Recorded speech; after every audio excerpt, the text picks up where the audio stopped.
In this video, I'll take you to San Jose, the capital of Costa Rica, a city many tourists skip, but we want to see why. We'll meet an indigenous community that buries its loved ones beneath its homes. We'll find out what it's like to navigate streets with no names and houses with no numbers. We'll take a boat along the river to reach Tortuguero, which is known as a turtle nesting place. We'll see what life is really like in Costa Rica outside the capital city. Tapirs, big camp animals, aren't easy to spot, but I'll show you where to find them. We'll walk across hanging bridges once used by scientists to study one of the world's most complex ecosystems. We'll relax in hot springs from man-made pools with views of the active volcano to wild thermal rivers hidden in the jungle. We'll hang out with iguanas up close, swim in the crystal clear blue waters of some of the best beaches in Costa Rica. Listen to locals share their dreams, struggles, and everyday life in their homeland. At the end, we'll talk about the real cost so you know what to expect. We've landed at Juan Santa Maria International Airport, and it's time to head to San Jose, the capital of Costa Rica. From the airport, you can take a private transfer for about $40, or like we did, hop on a bus for about $6 per person. The bus stop is right outside the airport and you can buy tickets from the driver. And that's when we started to realize the roads here aren't the best. Take a long time to go from one place, example your house, to your job, because it's a super crowd and it's a lot of traffic, and it's a big problematic in Costa Rica because the roads are not that good, and that makes everything worse at the time that you want to move yourself to different places. But yeah, everybody knows about that. So if you wanna go work, you have to leave home 2 hours before. Yeah. Thanks for the ride, mister. Now we need to find our hotel. But how do we do that when there are no addresses here? In Costa Rica, GPS usually works for well-known places like hotels or business premises. They're listed by name, but when it comes to private homes, which often have no formal addresses, locals get creative. They might say, go past the big mango tree, then turn left at the red house, and it's 200 meters from there. Yeah. I was curious about how I'd find my room in our hotel if there were no numbers. But guess what? Each room has a name instead. The showers tap here are interesting too. Let's just say it's not always obvious which one does what. Before we head out to find breakfast, let me tell you something. About 98% of Costa Rica's electricity comes from renewable sources, such as hydropower and geothermal energy from volcanoes. Nature really works in their favor here. Costa Rica has over 100 volcanoes, but only a few are considered active. Near the town of La Fortuna, we swam in a warm river heated naturally by volcanic activity. The water temperature was absolutely perfect, not too hot, not too cold. The sound of nature and the water, honestly, I've never been in any spa that gave me this much pleasure. So this is definitely a spot worth visiting if you are ever near La Fortuna. And it's free, which is pretty rare in Costa Rica. But I'll tell you more about this place later in the video. Let's head back to San Jose and look for some breakfast. Instead of a sign that says restaurant, you see soda. That's what they call local food. Or another way to say it, if you want to save money and eat what locals eat, go there. So we ended up at one of these canteens. The reviews were good and, as you can see, nothing special at first glance. But the meatballs were really tasty. Or you can have very similar food at a restaurant, but your bill will be slightly different. And trust me, after spending a few days in Costa Rica, you'll start to realize that things aren't cheap and that the million colones you exchange will disappear pretty fast. Many places accept dollars and cards, but the best rate you get is by paying in colones. And some places do not accept cards. By the way, the money is the prettiest I've ever seen. And to make things easier, $1 is about 500 colones. So let's head to the very center of San Jose.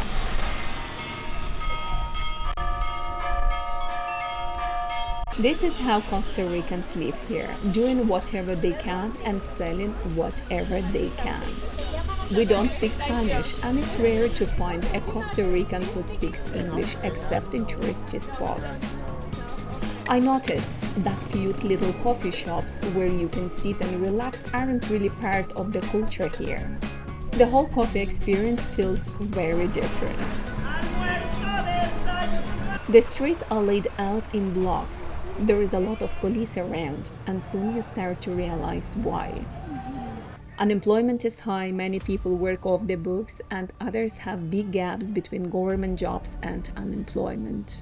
That leads to tiny pensions.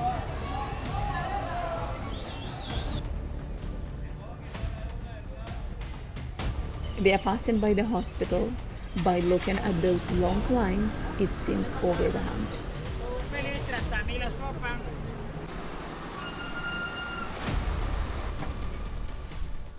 Okay guys, I bought this cute summery dress. Let's see the real beauty of Costa Rica. We are heading to Tortuguero, a place where you can watch turtles return from the ocean to the exact place where they were born, sometimes traveling thousands of kilometers to lay their eggs. The only way to reach the village is by motorboat, and it takes a few hours.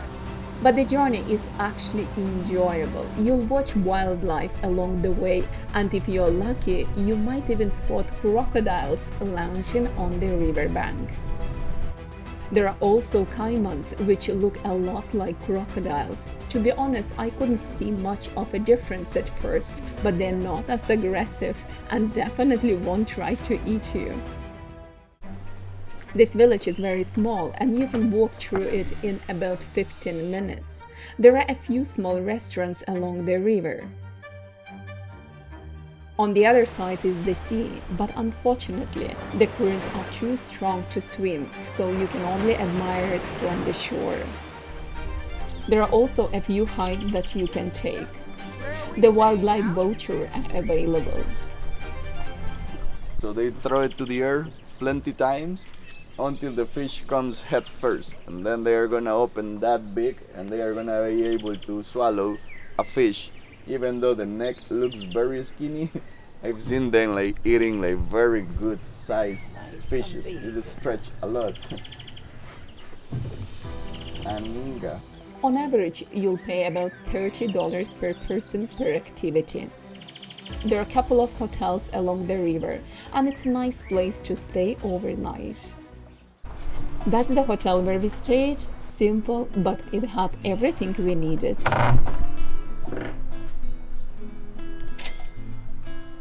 As I wandered through this small community, I came across a playground. A question came to my mind. How do families manage life in a place reachable only by boat? Do they have a school? Where is the nearest hospital? And that's where I met Caroline, who shared what day-to-day life is like in the village where she was born and raised. Caroline, what are the main jobs people do in this area? Yes, most of the people here work with tourists. It's the principal economy from here. I come to work at 7 a.m. So I work in the kitchen area. So I work from 7 to 11 and from Monday to Saturday. And Sundays are my day off. So after working, take my children to the school and prepare things in the house. In the afternoon, I go to bicycle or walk in the beach. Now we are in the beginning of the low season. So the high season beginning from July to October, that is the third season. And the next season beginning in December to December to March. Mm-hmm. And from April to June is the low season again. What happens here in emergencies if someone gets sick? Like we never have jet extreme situations, because like it's the people when the women are pregnant or something, they have to leave from here like 15 or 30 minutes before the date and something like that. And they have a water ambulance, so they take us to La Pavona and they coordinate the ambulance from Cariari, which is our next and the more closest village. So they send the ambulance to La Pavona and there they will take us to the bigger hospital. Mm-hmm. Do you have a school in the area? Primary, and also we have a college. The hours, they have a schedule in the morning from 7 to 12 and in the afternoon from 12:30 to 5:30. 1 week is in the morning, 1 week is in the afternoon. It's just because the school is full? It's because, and if it's groups, like if it's a big group, they have to divide it in two. And so one group go in the morning and one in the afternoon. Well, Caroline, what would you change in your village if you could? Anything. I love my little town, and we live in a paradise, and it's perfect for me. Yeah, pura vida. There is a famous phrase in Costa Rica, pura vida, which basically means don't worry, be happy. So guys, pura vida. Pura vida. Pura vida. Pura vida. Pura vida. Pura vida, Costa Rica. It's time to move on and keep exploring further. We are heading to La Fortuna, a popular tourist town known for its arenal, active volcano, La Fortuna waterfall, and hot springs. There are lots of small shops and restaurants. Nice place to stay for a few days with tons of tours available. The La Fortuna waterfall is stunning. You can see it from the platform. You can also take the stairs down, but coming back is hard. It's powerful and beautiful. You can also do different hikes around La Fortuna near the volcano. One of them was the lava hike. Nice experience, but there were a lot of rocks, so I had to watch my steps most of the time. Green 1.7 kilometers, yellow 3 kilometers, and red is the 5 kilometers. In Costa Rica, we quickly realized that you have to pay to visit most nature spots, like waterfalls, hike, or trails. Okay. It's gonna be $40 per person. So we rented a scooter and went looking for places we could explore for free.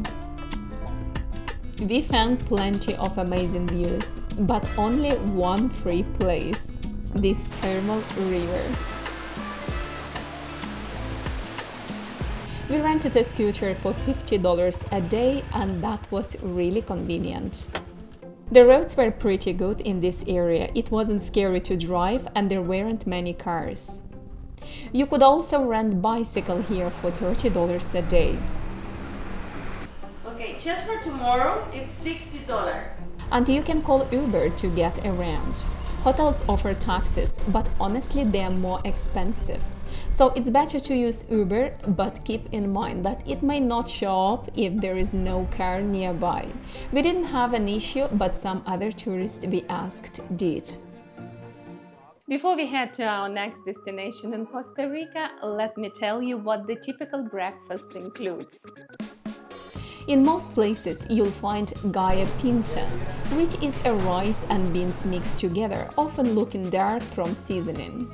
Alongside, you'll have sausages or bacon, fried plantains, those big yellow bananas, they fry them, and fresh seasonal fruit. queso fresco, that's the white cheese that comes in blocks and is super popular. You'll find it everywhere. That's the hotel where we stayed in La Fortuna. We paid $178 for 2 nights. The cool part is this hotel includes a free thermal bath experience which would normally cost around $60 to $80 if you did it on your own. Here you get a beautiful view of the Arenal volcano, especially if you come at sunset. It's open late and you can try different temperature baths. Some hotter, some cooler, and there is a swimming pool where you can cool off. You can also treat yourself to a massage in La Fortuna. It's $60. It's $50.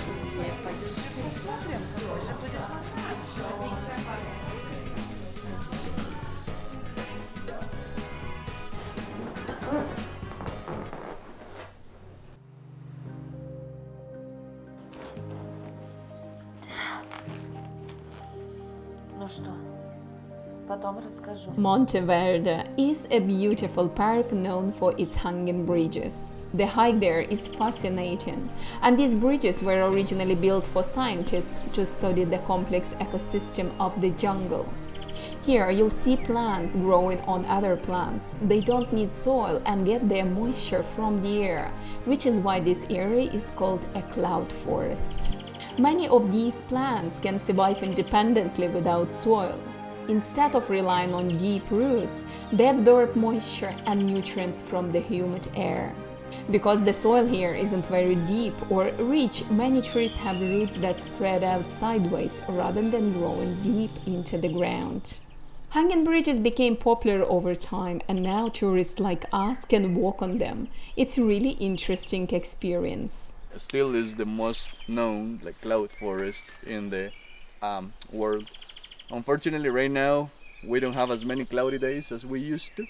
So the lack of clouds means lack of nutrients for all these plants that are dying, and we're losing the cloud forest worldwide. It's only 1% of all the forest you can imagine exist on Earth. It's cloud forest, but it hosts almost half of the biodiversity that is found in the tropics. So it's a very rich place that is under pressure because of global warming. So now the clouds are not touching the forest as much as they should. So now the clouds goes above the trees. So we are not having as many nutrients to shower all these plants anymore, and they are dying, unfortunately. So you will see it's very wet, but you will see that the moist is still very dry. So it should be very wet. If nothing happens, we are gonna lose the cloud forest. We're gonna lose all this biodiversity that grows on top of these trees, and then this forest is gonna become like a normal rainforest, like the one in Tortuguero, and that is gonna be really bad for the plants. Well, we're gonna lose a lot of plants that are found only here, but also a lot of birds and plants and mammals and whatever you can imagine that lives only here. We're gonna lose it as well, because for example, toucans, they are beautiful and you all wanted to see a toucans, but they are the bad boys of the jungle. So they feed heavily on chicks and birds. So they are top predators. They don't eat Fruit Loops. So, and now toucans shouldn't be here. Toucans shouldn't be here because it used to be very cold. It used to be horrible for a toucan to be here. But now weather is just pleasant for a toucan. So now we're having toucans coming here, and they are destroying eggs and nests of birds that are from here. Colibris are tiny birds with shiny rainbow-colored feathers. They can fly forward, backwards, and even hover in one place like a helicopter. Their wings beat very quickly, creating a soft buzzing sound. Costa Rica is home to more than 50 species of colibris. They drink nectar from flowers using their long, clean beaks. It's the second largest. It's called green hermit.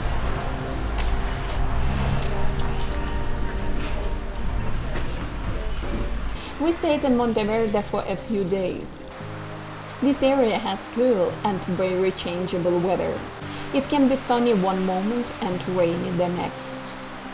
Guided night tours are popular here as well, as we got to see a lot of tarantulas and scorpions up close.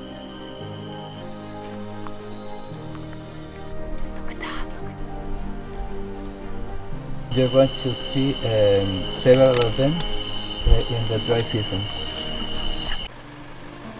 In Monteverde, coffee is a big part of the local culture. I met Freddy, who took over his father's farm where they grow organic coffee. ¿Qué amigos? ¿Español? No, español. No hablo español. Ah, caramba. Oh, caramba. We visited the plantation to learn what makes high-quality coffee. Hola. Mi nombre es Freddy Villalobos López. Mi familia era quienes pertenecían a esta finca hace 95. In Costa Rica, about 90% of the best coffee is exported to other countries. Only around 10% stays in Costa Rica, and this is often the lower quality coffee. So as you see there, right? As you see here, we plant 2 coffee trees.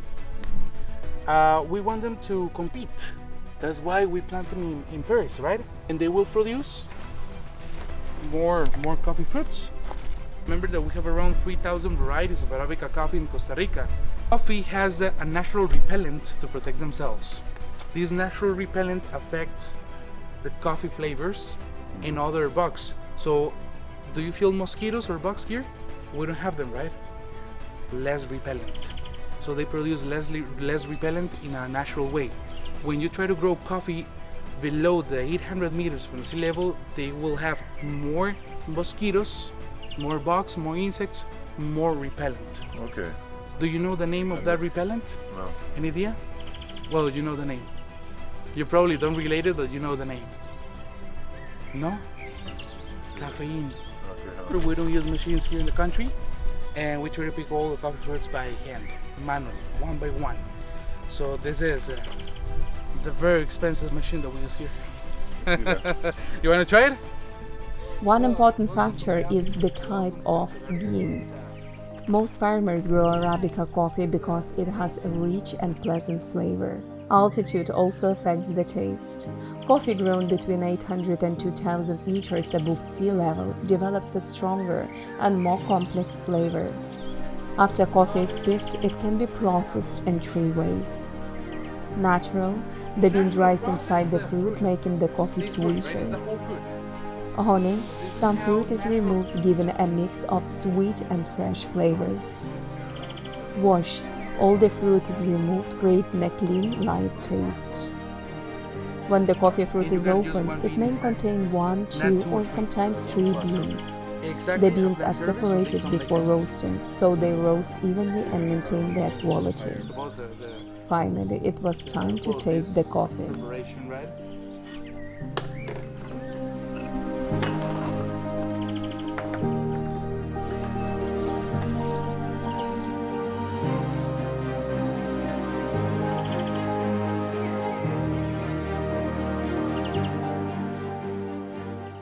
People don't smoke here. That's what I've noticed.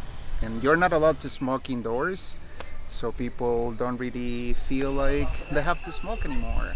Yeah. And then people are starting to realize like it's not healthy, it's not good, and then well, might as well like quit smoking. But back in the days, people used to smoke a lot, and they used to drink like liters of coffee every day. And then it was not the healthiest combination, but yeah, well, things change, and then luckily for the best. Yeah. And then you're walking on the street, and then rarely somebody will smoke.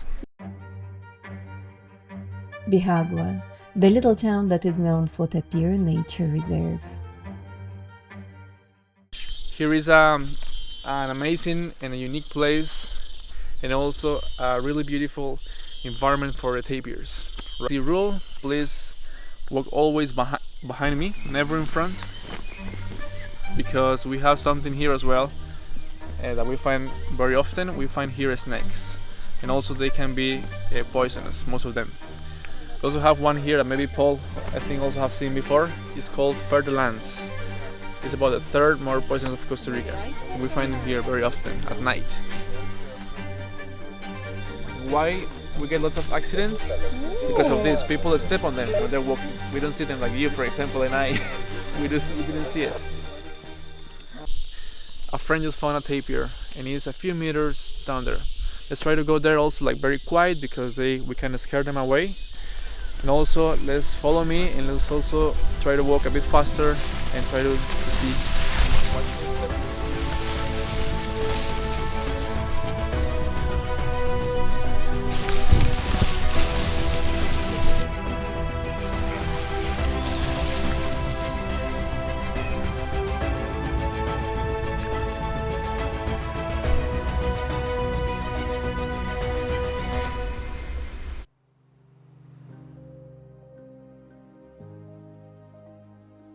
We are a small indigenous community in Costa Rica that is called Malekus. In Costa Rica we have 8 indigenous groups divided in 24 territories, and Maleku is the smallest in population, about 650 people. And we speak our own language, which is Maleku Haika, completely different than English, Spanish, or any other languages around the world. We love fishing, we love painting, and we love the agriculture. We have our own schools. In Costa Rica, the government, they teach 4 basic subjects in the schools: mathematics, science, history, geography, and Spanish. But they have 2 special subjects: Maleku, like the first language, and culture. This is a way to preserve our culture and language. We bury our people in our house, inside in our house. It's because we believe this person will be always with us, but we never see them like physically. Where? In the room where that person sleeps. Or we need to remove the concrete, or we need to build like a little house next to the house only for that thing. The body is dressed with the traditional clothes, and this is the material of the traditional clothes. First of all, we need to purify that body with the cacao. That person is going to use like a crown, like this, with different feathers, especially with the feather of the scarlet macaw. Remember, this is one of our sacred birds. And what happens in this time in our community? The community is completely quiet. We don't have music, we can't play the drum, no parties, no ceremonies, activities, nothing. Because the community is respecting the soul, the person who's dead, and the family. When that person ends that process, that community is with the normal activities. But we never use the name of the dead person anymore. Why? Because in our community, this is something respectful. We just say the mother, father, daughter, son of a person who's alive.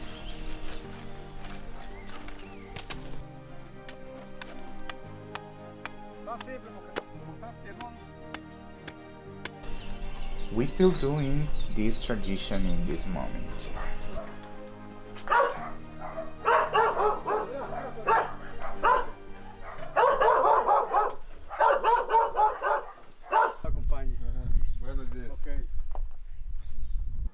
At the end of our trip, we stayed by the Pacific Ocean in a small town near Manuel Antonio.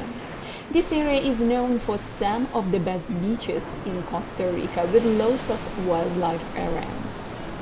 There is also Manuel Antonio National Park, where you can see more wildlife. This area makes a very beautiful combination between the forest and the ocean, so we have very beautiful landscapes, views, and very beautiful beaches to swim and to practice different marine activities, right?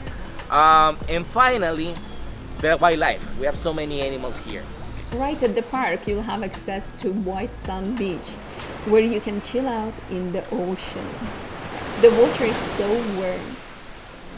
I noticed that becoming a parent at a young age still seems quite common in Costa Rica. 5 to 35, I guess, is the most common people they have kids. Yes. What's your child's name? Lucian. Lucian. And this little boy, does he go to Montessori? Not yet, he's just in swimming lessons. He just turned an age. 1 year, last week. And what time do they start Montessori here? 3 years. 3. From what I've learned, family support is very important, and grandparents and relatives often help raise the children. You can also check out El Avion, a bar and restaurant inside a real airplane from the US mission. Around 23 years. 23 years ago, and it's still there? Yes, also. Oh, they bring cool. it here in different pieces and big trucks. Okay, from where? From San José, La Juela. Oh. But that one is an ex-plane from the CIA from the United States. Also, you can see.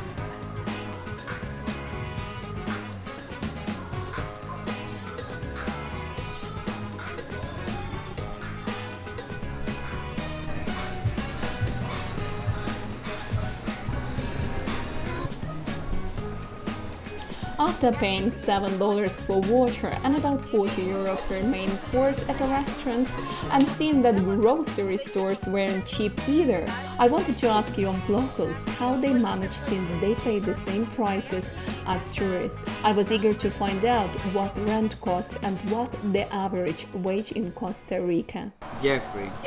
Yeah, my name is Jeffrey. Yeah, it's well, I born and raised around here, Pacific Central, Costa Rica. We base the salary every 15 days, and I think it's kind of rule in Costa Rica, and a minimum salary that we get is not good, but what is the minimum salary here? the minimum salary, it's in dollars, it's around $700 per month. The thing is, Costa Rica is not cheap. My example, I live by myself. I pay rent, and I pay $300 around per month. Obviously, if you want something fancy, it's way more expensive. Or you can find at cheapest you can find it's $200. Scuba diving is popular in the area, so we booked a tour that includes dolphin spotting. Unfortunately, we didn't get to see any dolphins, but we still enjoyed the beautiful views and liked the scuba diving experience. We saw plenty of fish and the service was excellent. The best time to see humpback whales in Costa Rica is usually from July to October, especially along the Pacific coast. Okay guys, what should you keep in mind when budgeting for a travel in Costa Rica? In some parts of Costa Rica, especially in more touristy area, you might not have the option of local soda, eateries, or nearby grocery stores. If the area is small and only has a handful of restaurants, you may find yourself relying on those few dining spots, even they are pricey. If you want to experience the wildlife and see the beautiful waterfalls, unfortunately, we didn't find any free entry spots. Seems like all the beautiful places come with the price tag. On average, you would pay around €30 per activity. Honestly, if you really want to see the wildlife, hiring a local guide makes a huge difference. Otherwise, you'll probably spend most of the time looking at the trees. Weekly, you can spend around $100 easily. Do a good stuff groceries, $100 easily. Let's go to the grocery shop and see the prices of basic necessities. These prices are quite high. What's important to note is that locals pay the same, and when you compare their wages to these prices, it becomes clear that everyday essentials can be a real financial challenge. My name is Christopher. I grew up in And- Costa Rica. Yeah. And I've noticed that people don't smoke here. Do you smoke? No, I don't smoke. Yes, I don't take alcohol, I don't take drugs, I don't smoke. I don't like these things. But you know, in this area, a lot of people do that. Smoke weed, drink some alcohol. That's the stuff, you know. Now, in Costa Rica, we have a national liquor. The name is cacique. Okay. It's made with sweet canes. It's like a vodka, but it's not vodka. The Okay. taste is similar, the people told me. It's like a liquor. Yes, it's a liquor. Okay. The national liquor. What's the name of it? Cacique. Cacique. Do you want to see the bottle? Oh yeah, of Give me a course. second. Okay, that's how it looks like. Okay, but it's white. It doesn't like a liquor. Is it strong? It's really strong. Ah, and do you mix it with something? Yes, we do something. The name is water sour. It's with that. It's lime, sugar, and that. Oh, so you make cocktails? Yes, we make cocktail with that. In Costa Rica, most of the people drink is beer. Also, alcohol like vodka or the local guaro, whose name is cacique, so it's real popular.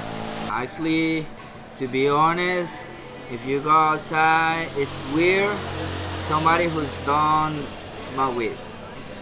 But yeah, it's not legal here, of course, but easily you will see the people smoke in the street and outside everywhere.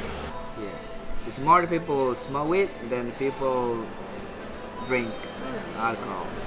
Bye, it's a video. Sorry. How much did we spend in 2 weeks? We didn't book our flight far in advance, so we ended up paying $1,400 per person for a round-trip flight from Ireland. On average, we paid about €80 per night for accommodation, and in addition, we spent about $4,000 over 2 weeks.